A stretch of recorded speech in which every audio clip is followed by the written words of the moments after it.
네, 요즘 은행에 가면 많은 분들이 이 예금을 갈아타기 위해서 많이들 오신다고 합니다. 금리 급상승기를 맞아서 대출이 있는 분들이 힘들지만 반대로 현금이 있는 분들은 대접을 받는 시기가 아닐까 싶습니다. 그래서 저도 한번 현금이 있나 찾아보니까 없어요.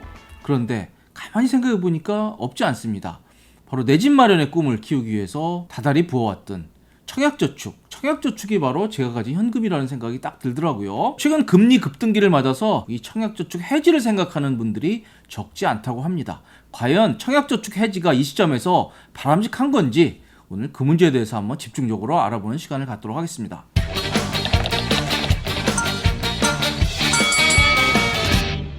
네, 바로 어제 저런 기사가 났더라고요. 로또 청약 옛말이라는 기사였는데요. 자, 한국부동산원 자료를 보니까 지난달 말 기준으로 이 청약 통장을 가지고 있는 사람이 2,836만 명 정도입니다. 전월 대비 무려 15만 명이 이 청약 통장 가입자 수가 줄었다라는 게 한국부동산원 발표입니다. 자, 이게 얼마나 큰 숫자냐면요. 이 감소폭이 8월에는 2만 명대, 그리고 9월에는 4만 명대 정도였는데 10월 들어서는 무려 15만 명이 청약 통장을 해지한 것으로 그렇게 나오고 있습니다. 한마디로 청약 통장 엑소더스라고 할 수 있는 그런 상황입니다. 자, 이렇게 청약 통장에 대한 인기가 시들한 것은 일단 부동산에 대한 관심이 그만큼 꺾였기 때문일 겁니다. 하지만 더 큰 이유는 딴 데 있습니다.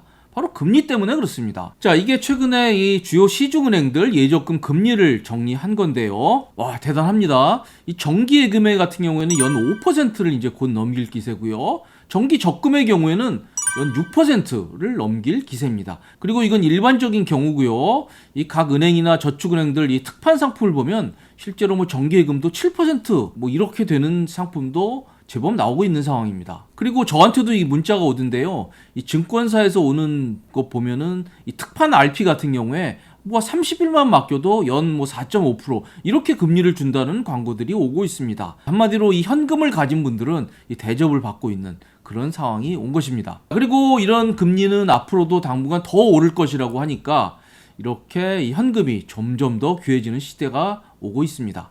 그런데 여러분들의 이 내 집 마련의 꿈을 키워주는 이 청약저축 금리는 어떻게 될까요? 놀랍게도 이 청약저축 금리는 연 1.8%입니다. 황당하죠? 그래서 정부가 최근에 급히 이 청약저축의 금리를 올린다고 발표를 했습니다. 1.8%를 2.1%로 0.3%포인트 올린다고 발표를 했습니다. 자, 이렇게 될 경우에 청약저축 이 납입액이 1,000만 원이라고 할 경우에 연 3만 원의 이자를 더 주게 되는 겁니다. 좀 허탈하죠? 원래 18만 원 받던 것을 21만 원 받게 된다는 겁니다. 주택 청약저축 금리를 올린 것은 무려 6년 3개월 만의 일입니다. 금리가 너무 오르니까 이것도 더 이상 둘 수 없어서 그래서 이만큼을 올리게 된 것이죠. 자, 그런데 이 6년 3개월 만에 인상이라는 이 거창한 이름표를 달기에는 너무나 아쉬운 수치입니다. 자, 또 있습니다. 정부가 이번에 발표한 것 중에는 이 국민주택채권 금리를 올린다는 것도 있습니다. 바로 1.0에서 1.3%로 그렇게 12월부터 올린다고 발표를 했습니다. 자, 이거는 국민주택채권을 매입해야 되는 우리들 입장에서는 좋은 거죠. 이 채권을 가지고 있으면 연 1% 금리가 아니라 앞으로 연 1.3% 금리를 준다는 거니까요. 그런데 이 국민주택채권은 보통 이걸 매입하는 즉시 할인해서 파는 경우가 많죠. 그래서 이번 금리 상승에 따라서 이 할인할 때 떼는 수수료도 좀 작아지게 됩니다. 그래서 국민주택채권 1,000만 원어치를 사서 바로 은행에서 할인해서 팔 경우에 그동안 수수료가 172만 원 정도였는데 앞으로는 157만 원 정도로 이렇게 낮아진다고 정부가 설명을 했습니다. 자, 그런데 여러분, 이 주택청약저축 연 2.1% 금리 만족스러우십니까? 아니죠. 저도 좀 아쉽더라고요. 그래서 이번에 이 금리 인상이 발표된 다음에 이 각 재테크 이 커뮤니티 보면은 오히려 청약 통장을 깨야 된다는 글들이 더 많이 올라오고 있습니다. 한마디로 이번 조치 실망한 그런 분들이 아예 이참에 그냥 깨버리겠다라는 그런 선언들을 많이 하고 있습니다. 자, 이번 이 청약저축 금리 찔끔 인상에 대해서 정부는 이렇게 설명을 했습니다. 이게 금리를 많이 올리게 되면 이 주택도시기금의 이 재무 건전성을 훼손하게 돼서 이 주택도시기금에서 운영하는 각종 이 정책 금융 상품들이 있습니다. 뭐 디딤돌 대출도 있고요, 버팀목 대출 같은 그런 대출의 혜택이 많이 줄어들기 때문에 그건 또 다른 부작용을 가지고 올 수 있다. 그래서 이번 금리 인상은 0.3%포인트라고 하는 이 최소한 인상에 그칠 수밖에 없다. 많은 양해를 바란다. 이렇게 설명을 했습니다. 정부의 이런 설명을 들은 이 청약저축 가입자들이 화가 많이들 나셨습니다. 그래서 이참에 좀 깨야겠다는 그런 글들이 많이 올라오고 있는데요. 자, 그렇다면 여러분, 이 소중하게 부어왔던 이 청약저축 이거 깨가지고 다른 고금리 예금이나 적금 상품으로 가는 게 과연 바람직할까요? 우선 이거는 철저히 본인 상황에 맞게 판단을 하셔야 됩니다. 지금 2.1% 주는 이 청약저축 이거를 유지하는 게 이 기회비용 측면에서 분명히 손해인 건 사실입니다. 지금 그 돈 빼서요, 지금 신용등급이 뭐 AAA로 매우 우량한 뭐 지방 공기업 채권 같은 거 사면 연 6% 수익률은 그냥 올립니다. 이거 그냥 빼서 하면 6%인데 그냥 두면 연 2.1%다. 분명히 기회비용 측면에서는 손해입니다. 그래서 본인이 만약에 몇 년 내 주택 청약할 가능성이 없다, 나 별로 집 살 생각 없다 생각하면 당연히 해지하는 게 맞습니다. 그런데 주택 청약저축의 목적이 뭡니까?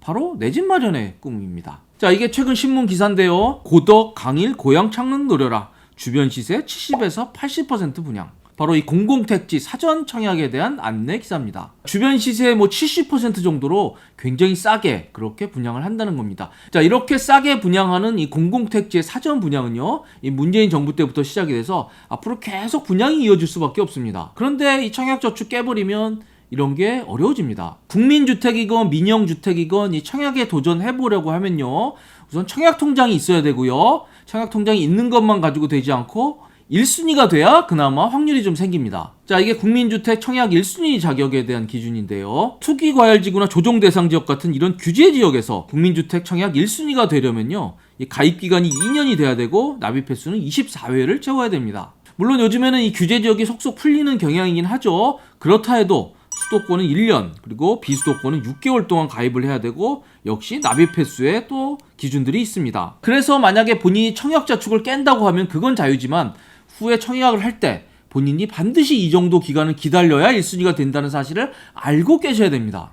그냥 무작정 깨면 안 됩니다. 자, 민영주택도 같습니다. 이 민영주택 1순위가 되기 위해서는 아까 말씀드린 이 규제지역 같은 경우에는 2년 동안 가입을 해야 되고요. 그리고 규제지역이 아니라 그래도 1년 혹은 6개월 동안 통장을 유지해야 1순위가 됩니다. 이게 아주 인기가 없는 뭐 미분양 지역이 아니라고 하면요, 청약통장 1순위가 돼야 그나마 청약에 그런 확률을 노려볼 수가 있는 겁니다. 자, 그리고 민영주택은 이 예치금액 기준이라는 것도 있습니다. 저기 나오네요. 그래서 저런 예치금액을 충족을 해야 이게 청약 1순위가 됩니다. 자, 그리고 청약에 실제 당첨이 되려면요, 1순위가 되는 건 당연하고요, 여기에서 그치지 않습니다. 여기에 플러스 알파가 있어야 됩니다. 국민주택 당첨자를 어떻게 뽑는지 한번 보면 저렇게 뽑습니다. 우선 이 청약통장 가지고 있는 1순위 분들끼리 경쟁을 하는데요, 이게 면적에 따라서 면적이 작으면 이 납입횟수 순으로 당첨자를 결정을 하고요, 면적이 크면 총 납입금액 순으로 그렇게 당첨자를 결정을 하게 돼 있습니다. 자, 그래서 실제 당첨 사례를 한번 보니까요, 보통 납입 횟수가 한 200회가 넘어야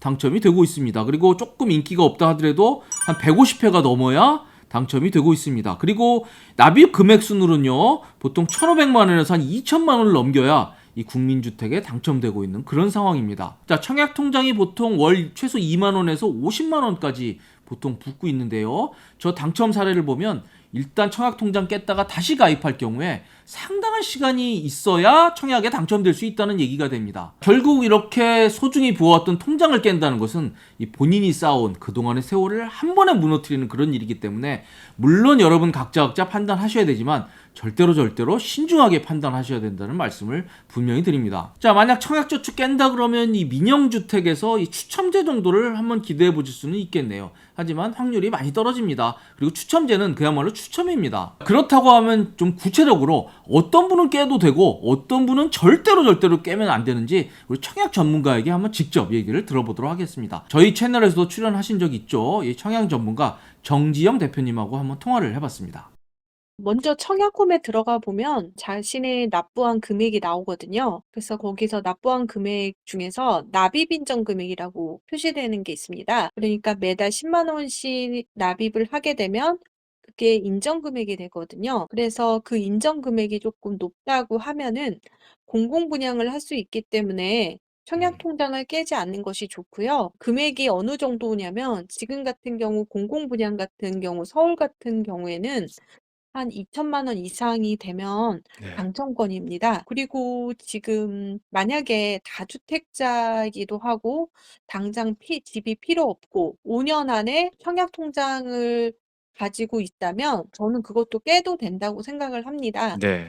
이제 요즘에 이제 비규제 지역이 되면서 수도권은 1년 정도 있으면 1순위 통장이 되고 그 외 지역 같은 경우는 6개월이면 1순위 통장이 되기 때문에 많은 돈을 납입하고 있어서 경제적으로 조금 어렵다면 청약 통장을 깨고 내가 집을 이제 청약을 준비하기 1-2년 전에 다시 가입하는 게 좋습니다. 그런데 그렇군요. 청약 통장이 이렇게 납입 인정 금액이 적거나 기간이 짧은 경우에는 네. 민간 분양에만 해당된다라는 거 그것을 아. 유념하셨으면 좋겠습니다. 아. 자, 정지영 대표 설명을 들어보니까 이해가 확 되네요. 그래서 청약제출 절대 깨서는 안 되는 분들이 있고, 그리고 또 깨도 무방한 그런 분들도 있습니다. 자, 그리고 또 하나 부수적으로 이런 문제도 있습니다. 이 청약저축 깨게 되면 이 청약저축 들 때 이 받는 소득공제 있죠. 저기 나오네요. 이 소득공제도 받지 못하기 때문에 그런 점도 좀 감안을 하셔야 될 겁니다. 자, 이렇게 설명을 드리면 돈이 꼭 필요한데 어쩌란 말이냐 이렇게 반론을 하실 수가 있습니다. 뭐 이해합니다. 개인별로 사정이 다 다른 건데 죽어도 청약통장 깨면 안 된다 이렇게는 말씀을 제가 못 드리겠습니다. 자, 이런 분들에게는 이런 방법도 있다라는 아이디어를 하나 드리겠습니다. 청약저축 담보대출이라는 게 있죠. 한마디로 이 청약저축을 이 질권 설정을 해서 담보로 잡고 대출을 받는 겁니다. 자, 그래서 이 청약자금의 이 95%까지 1년간 빌려주는데요. 금리는 그렇게 낮지 않습니다. 그래서 금융채 1년물에다가 이 가산금리로 1%에서 1.7%포인트까지 가산해서 금리를 받게 됩니다. 자, 물론 금리가 낮다고 볼 수 없습니다. 그리고 앞으로 그 금리 상승이 예상되기 때문에 이 금리는 더 오를 겁니다.